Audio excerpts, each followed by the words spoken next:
अब उसको आए, हिलाया डुलाया, पत्नी ने खाना बन चुका था कि चलो खाना खाइए साहब, कहाँ हैं, खीर बन गई है, आइए भोजन कर लीजिए।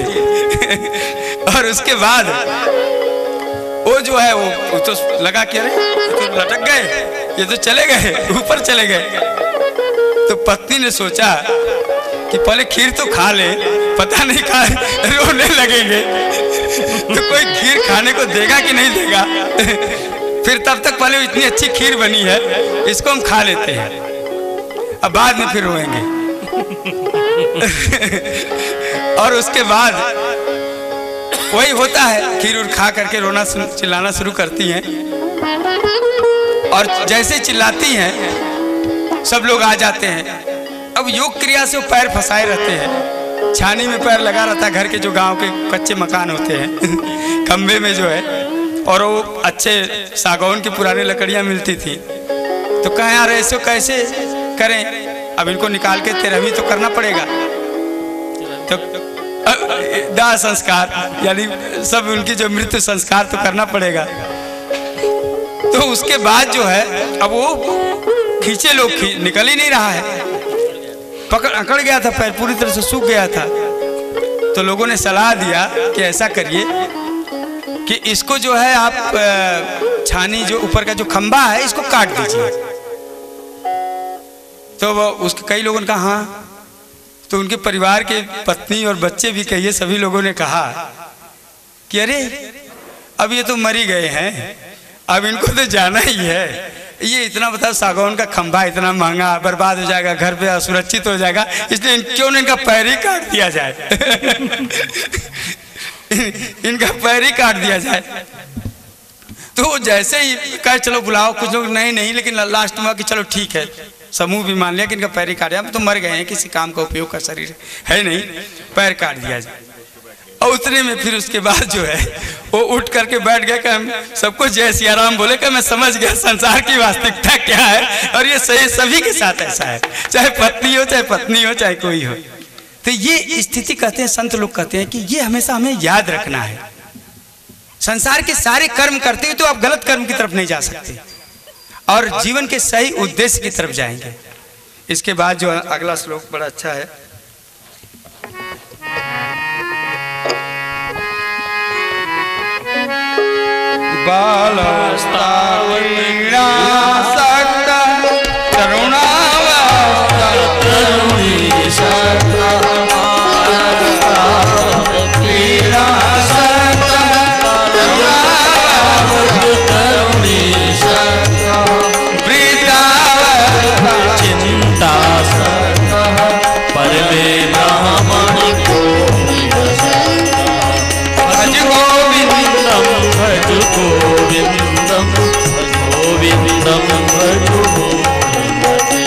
इसी से एक लगा हुआ, इसी से श्लोक इसी से लगभग आशय का है। अंगलितम फलितम मुंडम दसन विहीनम जातम कुंडम, अंगम गलितम फलितम मुंडम दसन विहीनम जातम, अंगम गलितम फलितम मुंडम दसन विहीनम जातम कुंडम,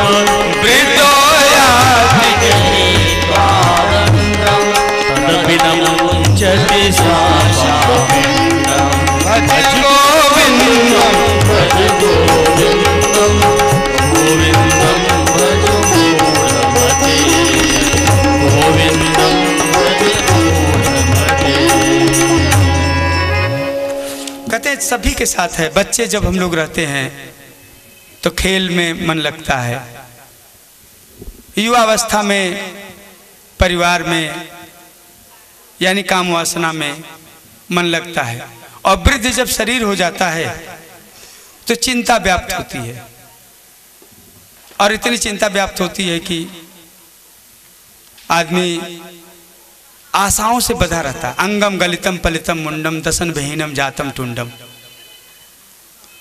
अंग गलित हो गए, गल गए, बाल हमारे सफेद हो गए, पूरी तरह से झड़ गए, और मुख में जो है दांत नहीं रहा। इसके बाद भी आशाओं का अनंत अंबार लगा है। किसी ने खलील जिब्रान से पूछा कि अनंत की परिभाषा क्या होती है। खलील जिब्रान बड़े अच्छे संत थे, तो कहा अपनी इच्छाओं से जान लो। इच्छाएं जो है जितनी अनंत होती है, और ये देखेंगे कि जैसे जैसे उम्र बढ़ती जाती है वृद्धों की चिंता और बढ़ती जाती है। कई मूढ़, कड़क शब्दों में उन्होंने कहा, मूढ़ ये क्यों चिंता कर रहा है? अब तुम इस बुढ़ापे में तुम्हें धनोपार्जन की चिंता लगी हुई है, तुम्हारा शरीर अशक्त हो चुका है, और ये सभी के लिए कहे कभी भी बड़े आप लोग उस कैटेगरी में नहीं है, कम से कम आप लोग भगवान का भजन तो कर रहे हैं। उन्होंने उनको लिए कहा है कि भज गोविंदम, जो इस संसार के सारे कामों में लग करके कभी भी भगवान का चिंता ही नहीं करते हैं। और इसी के बाद उन्होंने कहा है,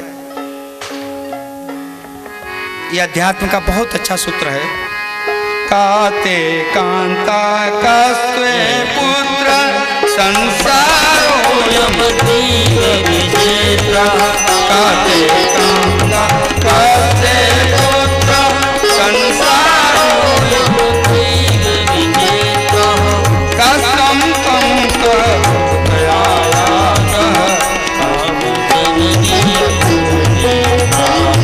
भज गोविंदम।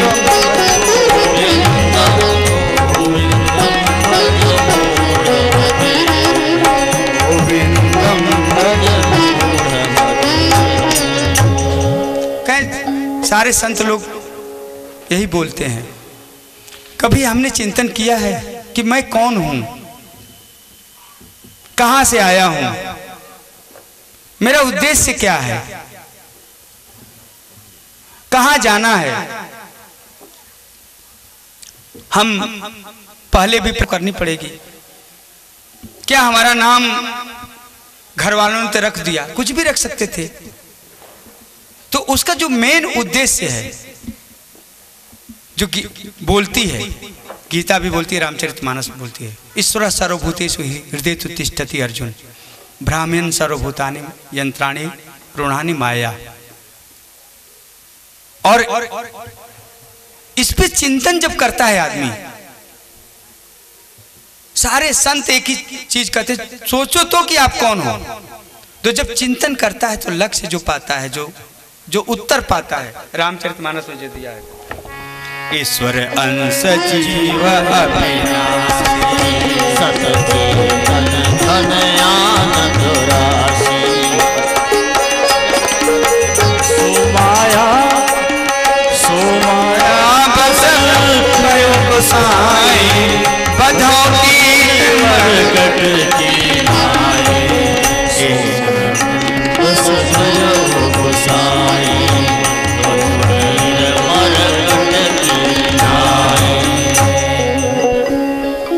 हम मूलतः ईश्वर के अंश हैं,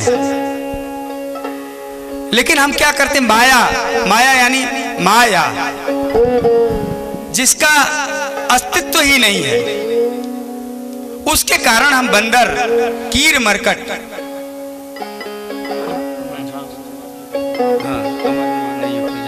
चलो निकाल देना। तो कीर मरकट, कीर जानते हैं किसको कहते? तोता और बंदर। आप लोग देखे होंगे, जानते होंगे कि कैसे पकड़े जाते हैं।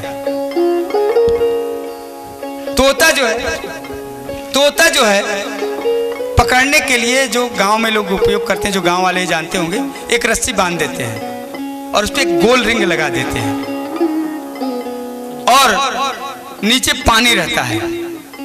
जो उड़ने वाला तोता होता है, जैसे बढ़ता है वो लटक जाता है नीचे, और उसको ऊपर आसमान, नीचे पानी दिखाई देता है। और उसके बाद तोते की स्थिति की देखता है कि वो जो भूल जाता है कि मैं उड़ भी सकता हूं, उसकी स्थिति खराब हो जाती है। और बंदर की भी स्थिति यही है कि जब गांव में देखे होंगे, जो बंदर पकड़ने वाले मदारी होते हैं, मटकी में चना डाल देते हैं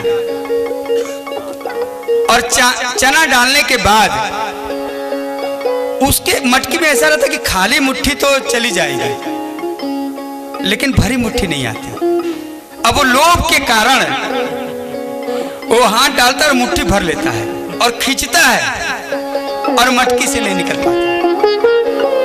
और वो सोचता है कि मटकी जो है हम निकाल लेंगे, उसको मटकी पकड़ के पूरा निकाल लेंगे, और उसी समय उसके मदारी आता है और पीछे से पकड़ लेता है। तो संसार में हम सभी की स्थिति है, माया जिसका प्रभाव नहीं है। एक संत से किसी ने पूछा कि हमें माया छोड़ नहीं रही है, तो कहें क्यों? क्या उत्तर दीजिए कि छोड़ नहीं रही, हम परेशान हैं। तो एक दूसरे दिन जो है संत गए, वो आए, कहे कल मैं उत्तर दूंगा। आए और उन्होंने पेड़ को जोर से पकड़ लिया, कहे मुझे पेड़ छोड़ नहीं रहा है, अरे मुझे छुड़ाओ छुड़ाओ। चार लोग छुड़ाने लगे कि छुड़ाओ छुड़ाओ, ये पेड़ नहीं छोड़ रहा है। तो उसके बाद उन्होंने, संत ने जो है कहा कि भाई छुड़ाओ तुम लोगों ने। कहा अरे ये आप छोड़ क्यों नहीं रहे, पेड़ कहाँ पकड़ा है? आपने पकड़ा है। तो उन्होंने कहा वैसे ही माया हमें नहीं पकड़ती, माया को हम पकड़ते हैं, माया को हम पकड़ते हैं। बंदर की तरह लोभ में पकड़ते हैं, इच्छाओं के कारण पकड़ते हैं। और अगर पकड़ना है तो फिर भज गोविंदम का जो भाव आता है।